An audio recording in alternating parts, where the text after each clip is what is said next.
Olha, a PEC que prevê o fim da escala 6 por 1 ganhou novos pontos de discussão em Brasília. Além da redução da jornada de 40 horas semanais, o texto em discussão também trata de transição gradual, regras para quem ganha mais de R$ 16 mil, fortalecimento das convenções coletivas e até a possibilidade de novos modelos de escala, como a 4x3.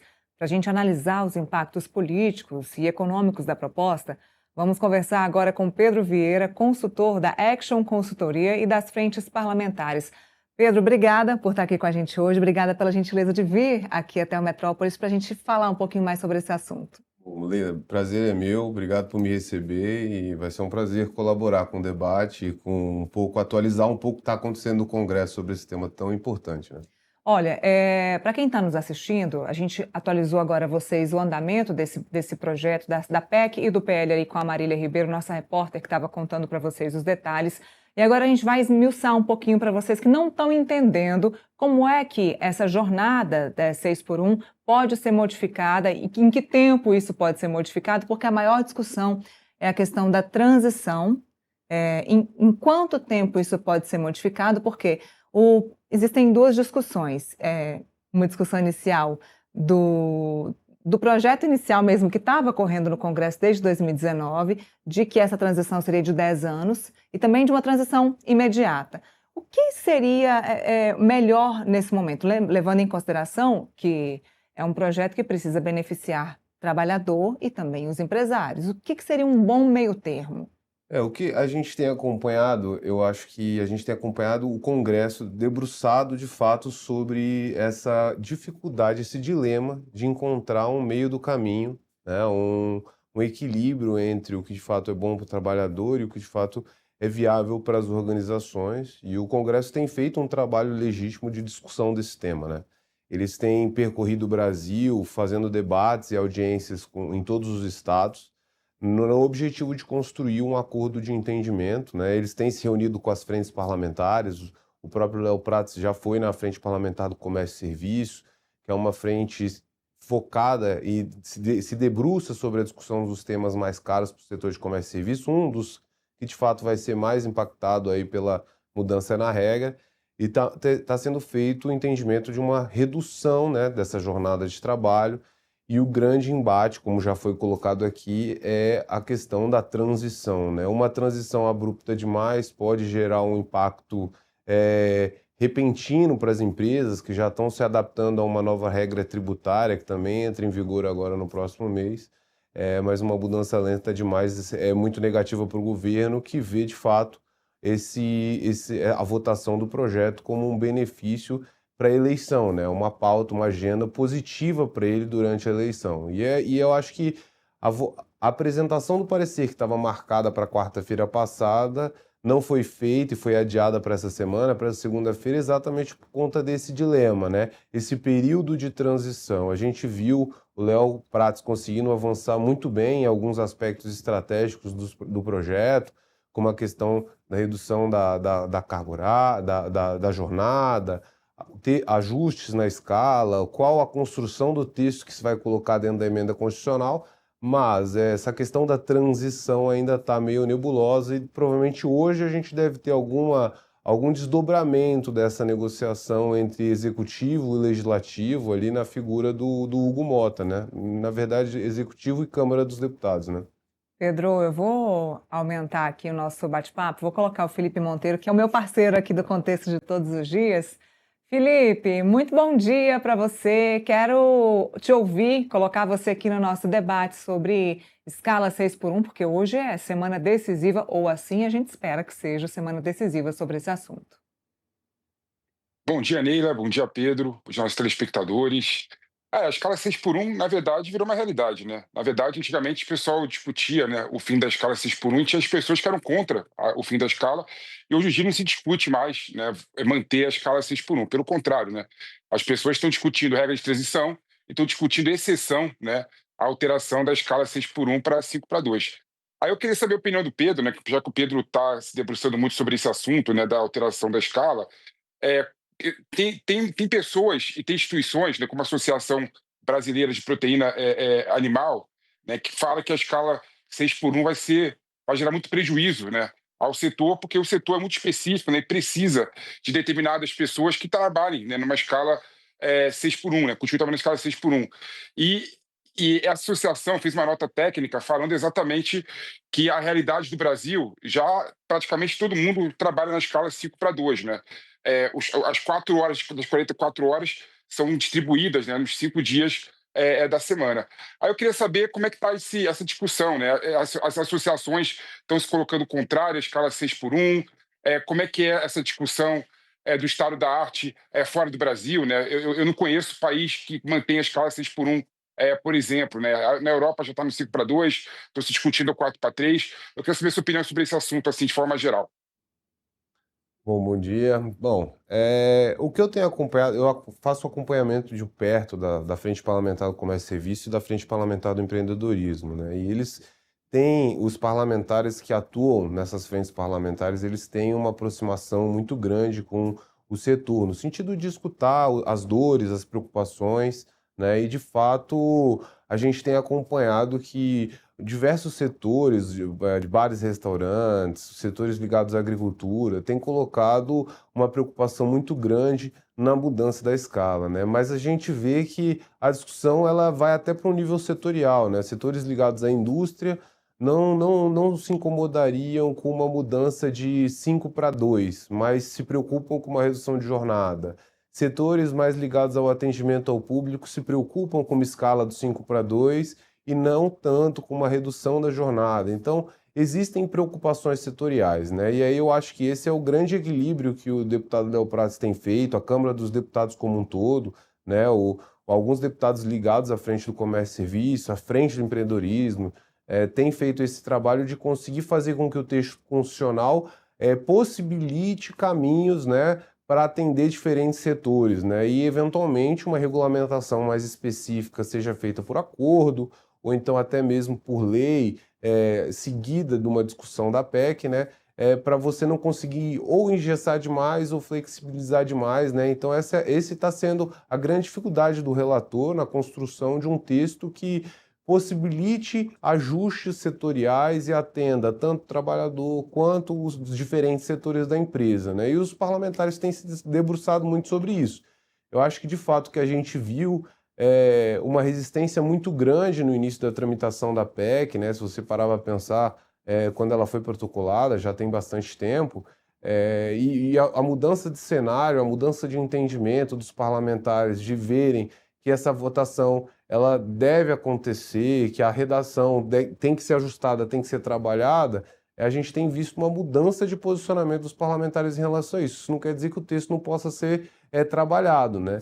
E aí os parlamentares eles estão se vendo nesse dilema de tentar melhorar o texto, mas ao mesmo tempo sofrendo uma pressão muito grande direcionada do executivo para esse debate na mudança do texto constitucional, né? Então eles estão tentando trabalhar para acomodar diferentes setores, diferentes trabalhadores, diferentes realidades num texto constitucional, mas ao mesmo tempo sofrendo uma pressão muito grande, inclusive na reunião da Frente do Comércio e Serviços que teve na última semana, quarta-feira, os parlamentares relataram muito isso. Olha, a gente está aqui tentando construir, todo mundo é favorável à mudança constitucional, né, uma realidade que já mudou bastante, mas a gente tem apanhado muito como se a gente fosse contra, como se a gente estivesse no papel de vilão. Não, mas eles só estão tentando realmente construir um entendimento. Esse é o sentimento que a gente tem percebido dentro do Congresso.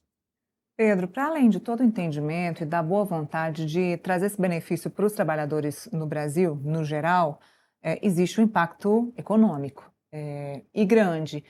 É interessante a gente explicar para quem está nos assistindo qual é o impacto financeiro, o impacto nos cofres públicos de tudo isso. Porque qual é a discussão dessa transição? Por que a discussão dessa transição? A discussão toda da transição é por conta do impacto econômico? Eu acho que existem diferentes impactos, né? Existe o impacto para as empresas, que eventualmente gere um aumento do custo operacional para essas empresas.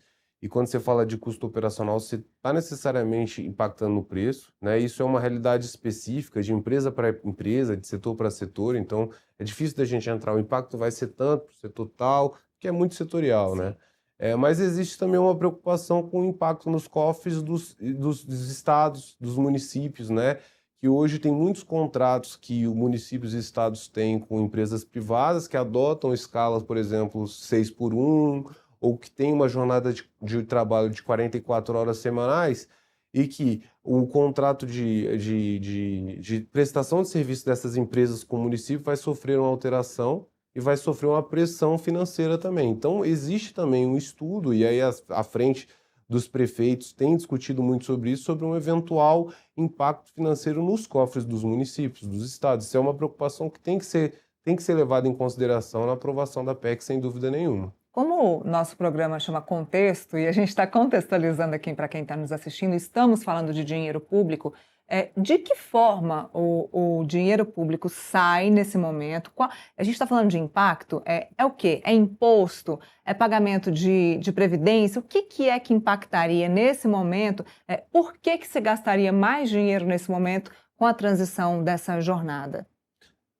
Eu vejo assim, quando se fala de gasto público é mais ligado nessa área dos prefeitos, dos municípios, porque você está falando de contratos com a administração pública, que teriam que ser reavaliados por conta de dimensionamento de pessoal.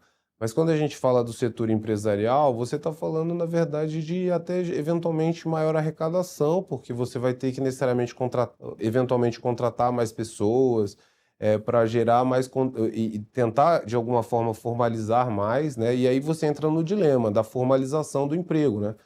Você vai ter que contratar mais alguém para trabalhar na sua empresa. E se essa pessoa que for contratada não for formalizada, ela não vai estar contribuindo com os impostos ligados à folha de trabalho como um trabalhador seletista, né? Então, esse também é uma preocupação muito grande na discussão da PEC. A gente não pode fazer com que a PEC aumente ainda mais a informalidade. A gente precisa trabalhar o texto para que a gente consiga manter a formalidade, manter um grau de arrecadação da Previdência para os trabalhadores, né? Então, esse é um debate importante também.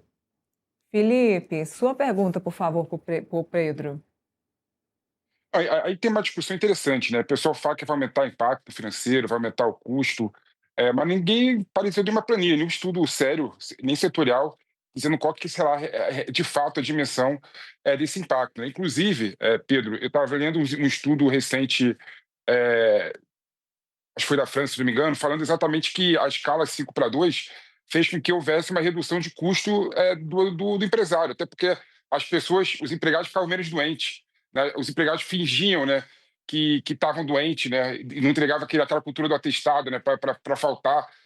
Diminuiu bastante, então diminuiu realmente o custo com o empregado. Aí algumas pessoas falam, não, vai ter impacto, mas ninguém sabe exatamente qual que é a dimensão, né, desse impacto financeiro que viria tanto do Estado quanto do setor produtivo, né?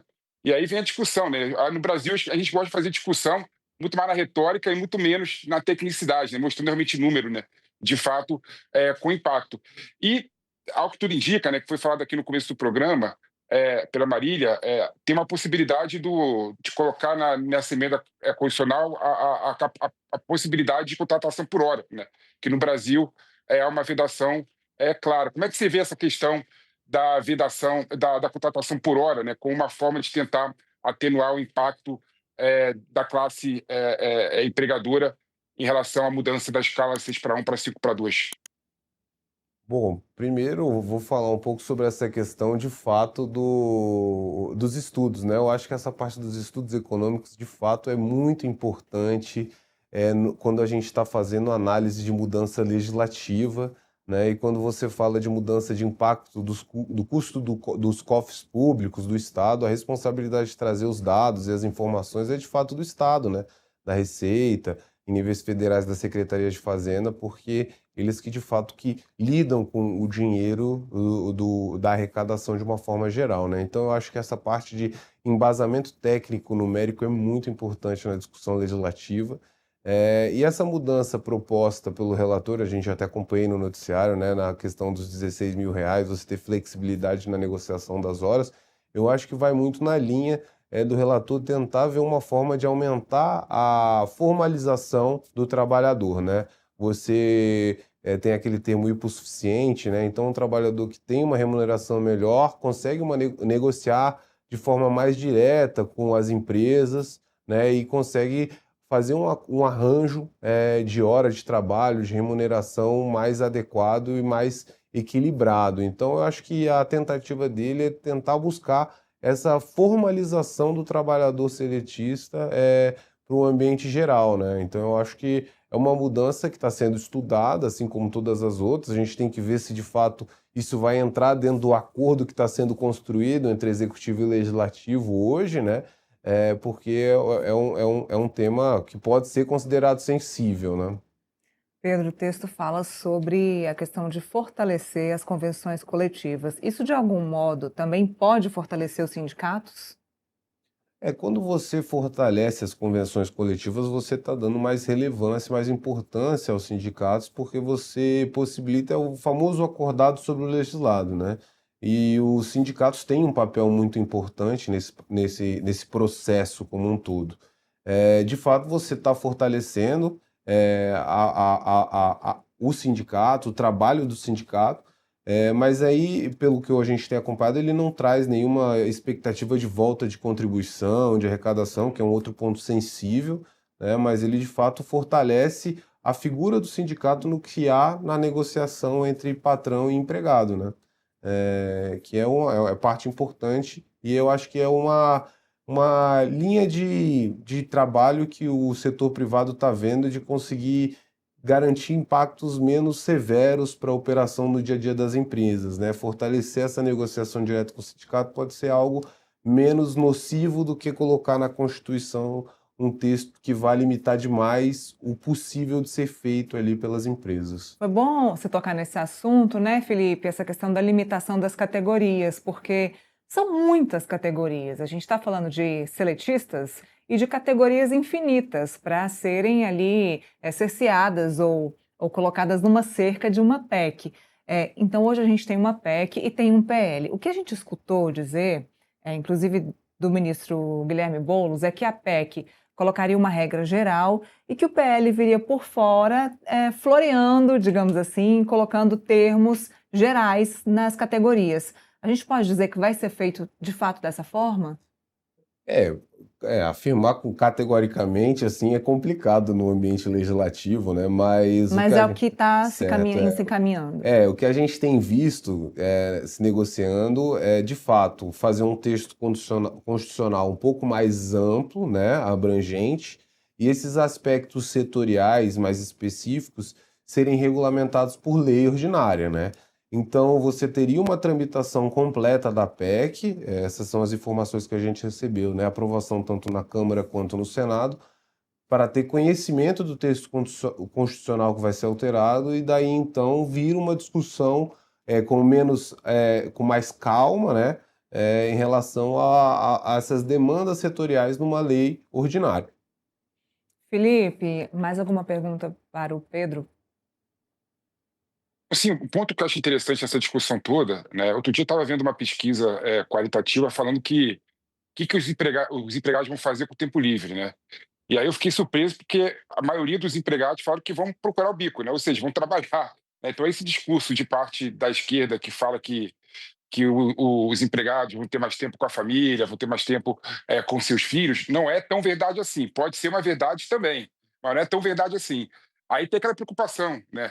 É muito melhor, por exemplo, né, a lei, né, e a regulação dessa alteração constitucional é não proibir, né, uma mudança de escala, mas regular ela, né? Porque o empregado pode querer sair continuar trabalhando na empresa um dia a mais na semana, né? Vender o trabalho dele, né? Como uma pessoa que tem a condição de negociar, faria. Eu queria saber a sua opinião sobre isso, Pedro, em relação a não deixar tão rígido assim essa escala, a situação de escala 6 para 1 para 5 para 2. Eu acho que essa discussão é importante, né? E eu vou falar uma opinião pessoal, né? A gente não pode generalizar tanto. Vamos pegar, por exemplo, uma cidade extremamente turística, aqui perto de Brasília mesmo, tem a Chapada dos Veadeiros, tem Pirenópolis, que são cidades que funcionam de forma mais movimentada, tem mais movimento, atividade de fato nos finais de semana, por exemplo.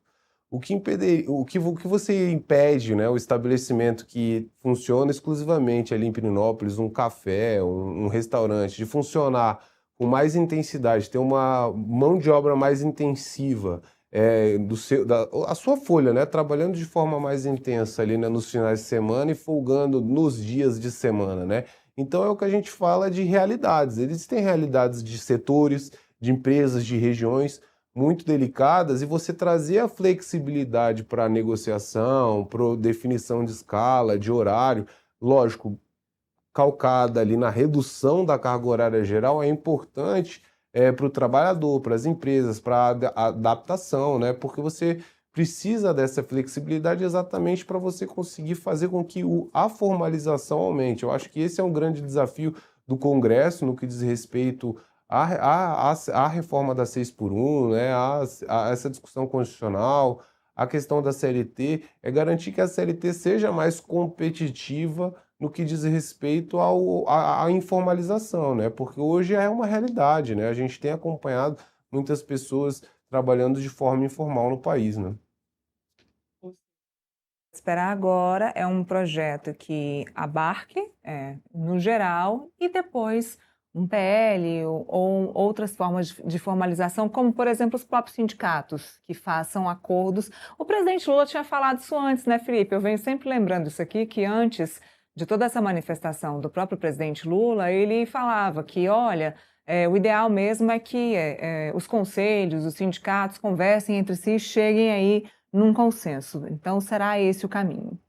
Provavelmente esse é o caminho que a gente deve acompanhar. Eu acho que hoje é um dia muito importante nessa tramitação futura, que a gente vai ter conhecimento do que vem no relatório do deputado Léo Prates, né?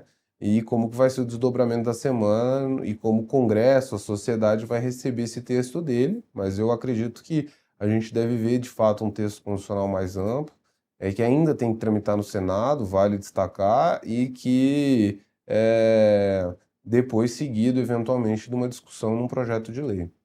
Muito bem, Pedro, te agradeço muito pela presença aqui. Vamos acompanhar nessa semana, ver como vai ser essa tramitação. Semana que termina só no final, viu, gente? Porque hoje é só o primeiro dia, comissão especial para discutir esse assunto e, como o Pedro disse, assunto que ainda segue para o Senado. Vamos ver se sobra ali um brilho para o Senado Federal sobre esse assunto. Muito obrigada, Pedro. Obrigado você e até a próxima. Até.